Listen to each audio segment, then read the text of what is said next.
अभी तक हमने जो बात की वो हमने कंटेंट की तो बात की, लेकिन उसमें हम ज़्यादातर टेक्सचुअल कंटेंट की बात कर रहे थे।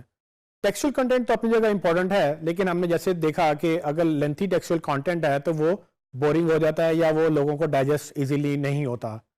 सो इमेजेस बेसिकली इसी चीज़ के लिए हेल्प करते हैं और इमेजेस से स्टोरी बड़ी आसान हो जाती है। आपने कहावत तो सुनी होगी, a picture is worth 1,000 words.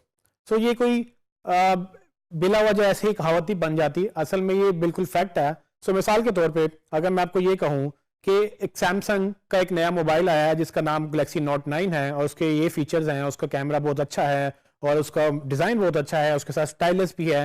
ये सब चीज़ें अगर मैं आपको बोल के बताऊं या लिख के बताऊं, क्या आप उसको अंडरस्टैंड कर लेंगे कि मैं क्या बताना चाह रहा हूं? पर अगर इसी तरह से मैं आपको ये बताते बताते साथ में आपको ये फोटो भी दिखा दूं, तो आपको कैसा लगेगा? अब आपको ज़्यादा समझ आएगी या पहले आपको ज़्यादा समझ आ रही थी? सो इमेजेस बेसिकली एग्जैक्टली यही हमें हेल्प करते हैं कि अगर आपने किसी कंटेंट को बेहतर करना है तो आप उसके लिए साथ विजुअल कंटेंट भी देते हैं। सो इमेजेस की अल्टीमेट इंपॉर्टेंस तो यही है, लेकिन इमेजेस की इसके अलावा क्या इंपॉर्टेंस हो सकती है? एसईओ में हम इमेजेस को एज अ ट्रैफिक सोर्स भी लेते हैं। सो फॉर एग्जांपल, अगर मुझे नया मोबाइल चूंकि आया है, मुझे उसकी फोटोज देखनी है कि लगता कैसा है। मैंने सुना तो बहुत है, दोस्त कहते हैं कि जी बहुत अच्छा फ़ोन है और सबको लेना चाहिए, या वो इसकी तारीफ कर रहे थे, तो मुझे भी इश्तियाक होगा कि मैं भी देखूं कि कौन सा वो मोबाइल फ़ोन है जो बेसिकली इस कदर पॉपुलर है। तो मैं क्या करूंगा, मैं गूगल पे जाऊंगा और मैं जाके वहां पर लिखूंगा कि सैमसंग गैलेक्सी नोट 9 के फोटोज दिखा दो। सो गूगल जैसे मैं ये टाइप करूंगा तो आप देखेंगे कि कुछ इस तरह से आपको इमेजेस नजर आ जाएंगे।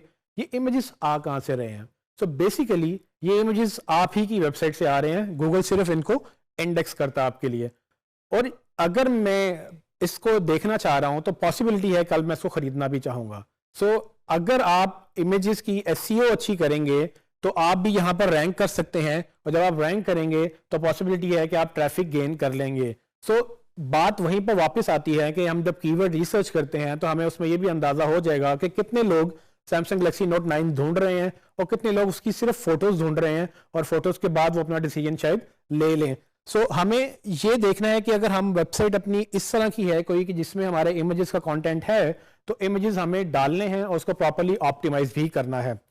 जब बात होती है ऑप्टिमाइजेशन की, तो उसमें हम ये जरूर देखेंगे कि अगर हमने इमेजेस यूज करने हैं, पर उसको इस तरह से हमने नहीं यूज करना कि हम किसी के इमेजेस उठाएं और वापस उन्हीं को अपने कंटेंट बनाकर हम उसमें लगा दें।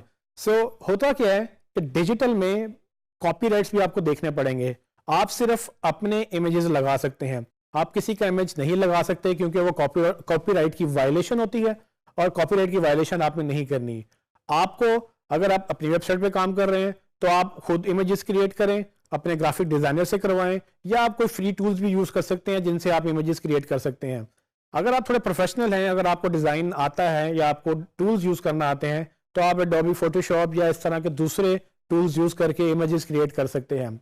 लेकिन अगर आप फोटो इमेजेस हैं, मतलब कि आपने तस्वीर उतारी है किसी सीनरी की या किसी पर्सन की, तो आप अपने कैमरा से उतार सकते हैं, ना कि आप किसी और की तस्वीरें लें।